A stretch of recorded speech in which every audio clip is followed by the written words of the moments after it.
Habang nag-aagawa ng Pfizer and some of the local government units would have it as an exclusive vaccine for them. Alam mo ho, hindi pwede ito kasi meron tayong Pfizer. Walang problema yan. At maibigay natin sa mga tao, walang problema. But yung mga tao na would like to demand Pfizer at walang iba, ay hindi po pwede yan. Kasi hindi naman talaga lahat dumating sa atin puro Pfizer. Yun you begin to demand exclusive yung Pfizer sa inyo. How about the others? Kung ubusin ninyo para Pfizer para sa inyo lang, wala nang iba. Yung lahat ng Pilipino na gusto ng Pfizer, hindi mabigyan. Kailangan talaga i-mix yan at saka yung blind ang tao sa anong binibigay. Basta may bakuna, period. And the best bakuna is really the one that's available for you. The news day continues here on One News Now. I'm Charles Lejano. The House Justice Committee has voted to dismiss outright the impeachment complaint against Supreme Court Associate Justice Marvic Leonen. To give us more details, we have Marian Enriquez joining us live from Manila. Good morning, Marian. Could you tell us how many lawmakers voted for the dismissal of the impeachment case? Yes, Charles, on a vote of 37 on the affirmative and 0 negative, the House Committee on Justice has decided to outrightly dismiss the impeachment complaint filed against Supreme Court Associate Justice Marvic Leonen. Earlier today, the House Justice Committee had to decide whether the complaint is sufficient in form, but apparently the evidence submitted by the complainant were all copies or photocopies of newspaper accounts, and there were no authentic records nor certified true copies, meaning the allegations of the complainant were all hearsay and lacked personal knowledge. He also, several lawmakers also said that the complaint was also insufficient in substance. Charles? All right, so what are the next steps now for the House Justice Committee regarding this? I understand there's another approval that's required.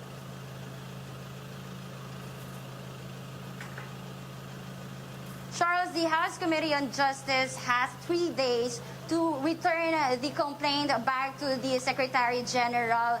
There, they will have to inform the complainant of their recording or all their report. Right, so you mentioned earlier it was a unanimous vote, but could you tell us how many lawmakers actually inhibited themselves from the proceedings?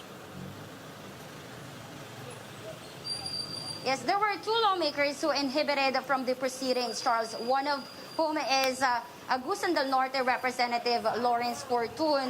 Apparently, he is currently a member, an active member of the House of Representatives Electoral Tribunal, or HRET. And the other one is Marikina Representative Stella Kimbo, who had a case before the HRET. Charles? All right, let's step back a bit, Marian. Could you give us a bit of a backgrounder on what was the basis for the case against Justice Leonen? Yes, Charles, it stemmed from a complaint from a private citizen named Edwin Cordevilla, who is said to be a Secretary General of the Filipino League of Advocates for Good Government. His legal counsel is Attorney Larry Gadon, and his complaint was endorsed by Ilocos Norte Representative Angelo Marcos Barba on December 7. Barba is a cousin of former Senator Bongbong Marcos. Cordevilla accused Leonen of betraying the public trust for failing to file his statement of assets, liabilities, and net worth, or SALN, for 15 years. Leonen is also accused for being negligent in failing to dispose 37 cases in the Supreme Court and delaying resolution of 34 cases pending in the House of Representatives Electoral Tribunal, or HRET. Charles? Thanks for that, Marian. That was Marian Enriquez reporting live from Manila. Isambayan spokesperson Attorney Howard Calleja predicts that President Duterte will lose in any other election after 2022. Calleja tells One News' The Chiefs that Duterte may not win succeeding elections due to his failed pandemic response and fake drug and corruption wars, among others. Isambayan also believes that surveys showing high approvals for the president may have been skewed in favor of Duterte, as allies are the ones conducting them. I think the better way is to go for a electoral challenge, no?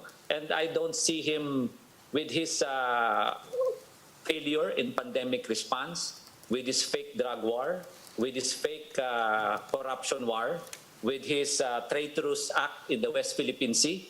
I don't see him winning in any other election after this. The opposition coalition is also preparing for its own poll next month for its own presidential candidate. Calleja says measures are in place against possible trolls and saboteurs in the slate voting. So i-check po namin yan kasi pag nakita namin yung email nyo hindi naman po tao, hindi naman po totoo, malalaman namin na troll, matatanggal din po. Mayroon na pong security system na inadapt kami to safeguard on that. 60% of tourism businesses could shut down if the industry does not reopen within the next 6 months.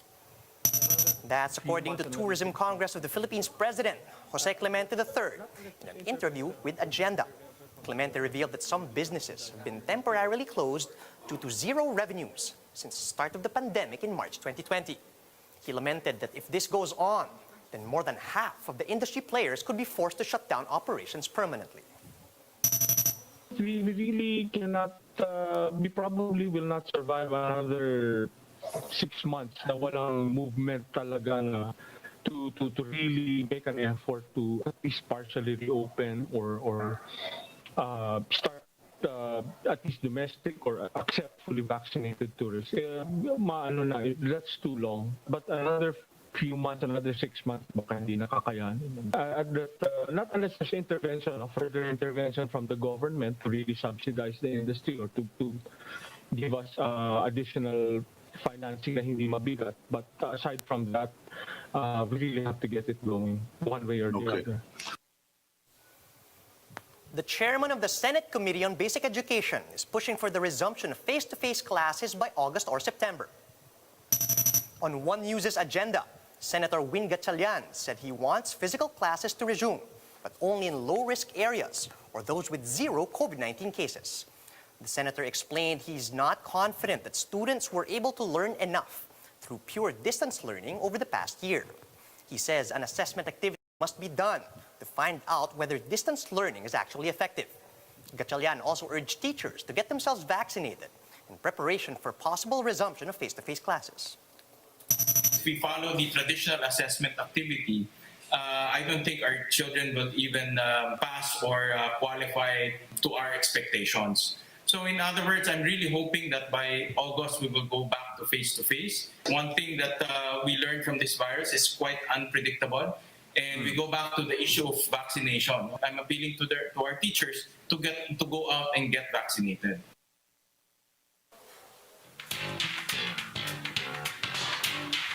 The sun never sets on an all-star. RuPaul's Drag Race All-Stars is finally back with queens hell-bent to outshine them all. 13 feisty queens will engage in an all-out battle for the 6th season of RuPaul's Drag Race All-Stars. This includes our very own Miss Jiggly Caliente, who first showed us what she got on RPDR Season 4. But unlike the previous seasons, this year's category is Streaming Queen Realness. The show will premiere on June 24 and will exclusively be streamed via Paramount+. Let's take a closer look at this year's All-Star Queens. Second chances are paramount. So rise, my queens. Rise! Like a phoenix rising from the mother-tucking ashes.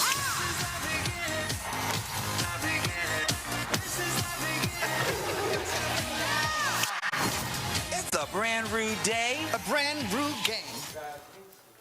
And those are the top stories at this hour. Join us again later at 1 p.m. as we continue to monitor the day's biggest stories. You can also catch One News on Signal Play. Just register for a free account at www.signalplay.com and stream One News live anytime and anywhere. I'm Charles Leonen. Mask on, wash hands, and stay safe, Philippines. We're One News.